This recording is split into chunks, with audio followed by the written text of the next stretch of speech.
Tarihin kara sayfalarında şimdiden yerini alan 28 Şubat karanlık dönemi, kara zihinler tarafından senaryo edilen ve 1000 yıl sürecek denilerek eyleme geçirilen siyasi, idari, hukuki ve toplumsal alanlarda yaşanan büyük kıyımlara neden olan bir süreçtir. Oligarşik Batı zihinlerinin hakka karşı savaş açtığı 28 Şubat postmodern darbesinin hedefi bir milletin mayasındaki saklı öz kimliği olan İslami değerleri ve bu değerlere sahip olan Müslümanlığı ilelebet bu topraklardan silmek istemesidir.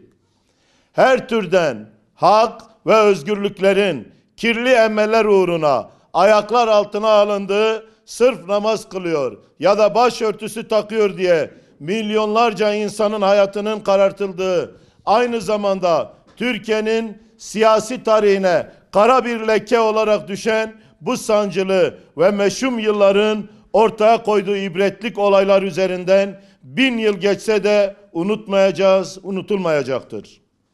Bu dönemde laiklik ve irtica tartışmaları çerçevesinde ele alınan başörtü yasağı nedeniyle birçok kamu görevlisi hakkında soruşturma açıldı, çoklarının işine son verildi. Öğrencilerin başörtülü bir şekilde eğitim almalarını engellemek adına çağ dışı ikna odaları tesis edildi. Hukuksuz, kaba yöntemlerle ikna odalarında insanlar özgür tercihlerinden vazgeçirilmeye, düşüncelerini değiştirmeye çalışıldı. 1997-2000 yılları arasında 11.000 öğretmen istifa ederken 3.527 öğretmenin görevine son verildi. Aynı dönemde kılık kıyafet ve fişlemeler nedeniyle 11.890 öğretmen disiplin cezası alırken 33.271 öğretmen disiplin soruşturmasına tabi tutuldu. Bu süreçte sadece Milli Eğitim Bakanlığı'nda 4.625 personel fişlendi. Diğer kurumlarda da binlerce kişi aynı nedenlerle mağdur edildi.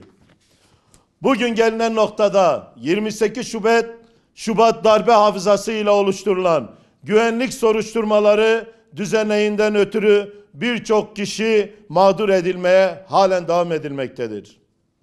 Ayrıca üzerinden 22 yıl geçse de 28 Şubat zulmünün devam ettiği, zindanlarda yüzlerce FETÖ yargısının mağdur ettiği insanların olduğu gerçeğinin kamuoyu tarafından da bilinmesi gerekmektedir.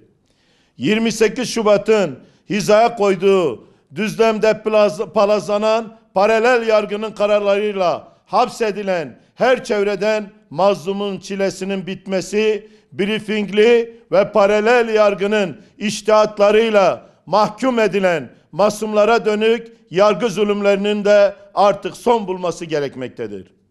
28 Şubat karanlık dönemine benzer zamanların yaşandığı Mısır'da yapılan zulüm ve baskılara maruz kalan kardeş Mısır halkının acısını derinden hissediyoruz.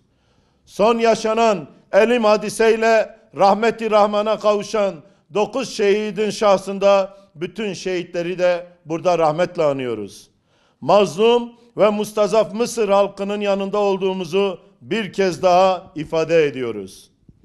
Ne var ki Batı'nın ikiyüzlü politikalarının ve maskeli teşekkürlerinin desteğiyle meşru Mursi yönetimini deviren zalim ve gasip Sisi iktidarının kıyımları her geçen gün artarak devam etmektedir.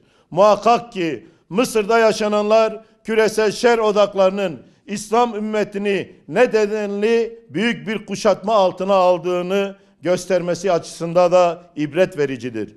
Siyonizmin ve emperyalist ABD'nin İslam coğrafyasındaki kukla rejimlerinin her gün yeni bir cinayet, yeni bir katliamla körpecik bedenleri hedef aldığı olaylar karşısında dünyadan gelen tepkiler ise çok cılız kalmaktadır. Firavun'un Hazreti Musa'nın kavmine yaptıklarının bir benzerini binlerce yıl sonra Mısır'da masum Müslüman kardeşlerimize reva gören zalim Sisi'ye karşı vicdan sahibi bütün kesimleri harekete geçmeye, bilhassa İslam ülkelerinin devlet başkalarını ve idarecilerini güç birliği yapmaya ve zalim Sisi uşağının zulmünü durdurmaya da davet ediyoruz.